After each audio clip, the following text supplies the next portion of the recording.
Hello ખેડૂત મિત્રો, આપણે શુભ ખાતા બુકની અંદર જ્યારે આપણું મોબાઈલ નંબરથી લોગિન કરીશું ત્યારે આપણે આવી સ્ક્રીન દેખાશે.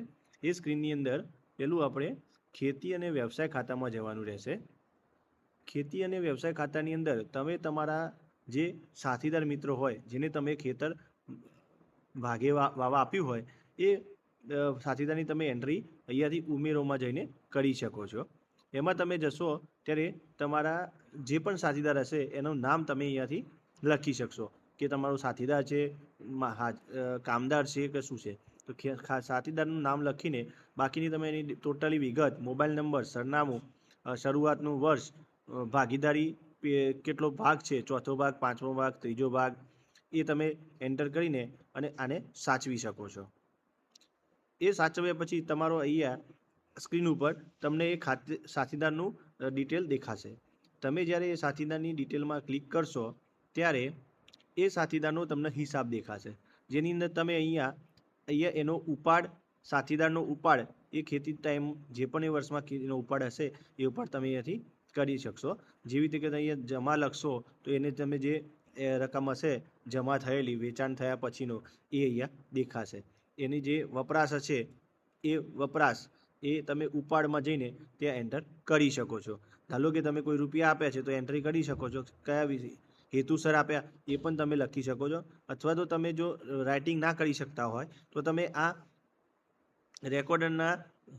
રેકોર્ડરથી રેકોર્ડ, તમારો વોઇસ રેકોર્ડ કરીને પણ અહીંયા તમે ટાઈપ કરી શકો છો. એને રોકડા આપ્યા, ઓનલાઈન આપ્યા, યુપીઆઈ કર્યું, એ પણ તમે અહીંયા સાચવી શકો છો. જ્યારે પણ તમે એની અંદર એન્ટ્રી કરશો ઉપાડની અંદર તો એની ઉપાડ અહીંયા લખાઈને આવી જશે. એનો બાઇક રિપેર કરવા માટે 500 રૂપિયા આપ્યા તો અહીંયા તમને માઇનસમાં એનો ઉપાડ દેખાશે. હવે તમે કોઈ ખેતી કરી છે તો ધારો કે તમે કોઈ પાક એને વાવવા આપ્યો છે તો એ પાકની તમે એન્ટ્રી અહીંયા કરી શકો છો. તો અત્યારે હાલ સમજો કે તમને એરંડા એમને વાવવા આપ્યા છે 5મા ભાગે અને 5 વીઘા જમીન વાવવા આપી છે, તો એની અંદર તમે જે પણ આવક થશે એ આવક તમે લખી શકો છો. અત્યારે સમજો કે ખર્ચ થયો છે તો તમે ખર્ચ અહીંયા એડ કરી શકો છો. જે તારીખે તમે જે પણ વસ્તુ આપશો ખાતર માટે, મજૂરી માટે, તો તમે અહીંયા એન્ટ્રી કરી શકો છો. ખાતર ડીએપી ખાતર લાવ્યા, કેટલી થેલી લાવ્યા, તો થેલીની ક્વોન્ટિટી, એનો શું ભાવ છે, તો ટોટલ રકમ આવી જશે. અને આ બિયારણ પેટી લાવ્યા છો, ખાતર પેટી લાવ્યા તો એડ થઈ જશે. પ્લસ તમે આ ખાતરના ખર્ચમાં જો ભાગીદારનો પણ ખર્ચ હશે તો તમે અહીંયા ટીક કરશો તો ઓટોમેટિક એનો 5મો ભાગ હશે તો આ ખર્ચનો 5મો ભાગ એનામાં એડ થઈ જશે. જો અથવા તમારું કોઈ ઉચ્ચક હશે તમે અહીંયા ઉચ્ચક પણ એનો લખી શકો છો. જ્યારે તમે આ એડ કરશો ત્યારે એના ખાતામાં અહીંયા ઉપાડમાં આવી જશે, એ રકમ ઉપાડમાં એન્ટ્રી થઈ જશે.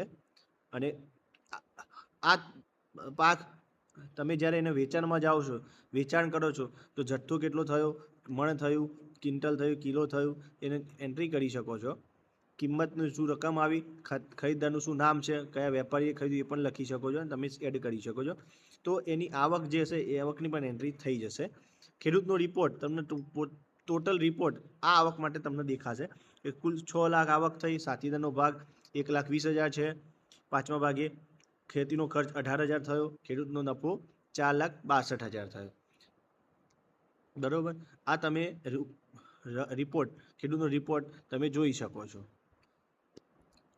ટોટલી આવક થયા પછી ખેડૂતનું તમારે રિપોર્ટ તમારે ડાઉનલોડ કરવો હોય તો તમે એ રિપોર્ટને ડાઉનલોડ પણ કરી શકો છો અને એની પીડીએફ, અને એ તમે પીડીએફ તમારા જોડે પણ રાખી શકો છો અને તમે તમારા સાથીદારને પણ મોકલી શકો છો. તો વાર્ષિક સારાંશમાં તમે જશો ત્યારે તમને ટોટલી હિસાબ મળી જશે કે કમલેશભાઈનો પાક કયો છે, કે કયો પાક કેટલી કમાણી થઈ, કેટલું આવક થઈ. બરાબર, એ કમાણી આવક સાથે સાથીનો રિપોર્ટ એ તમે ટીક કરશો એ સાથીનો રિપોર્ટ ડાઉનલોડ થઈ જશે.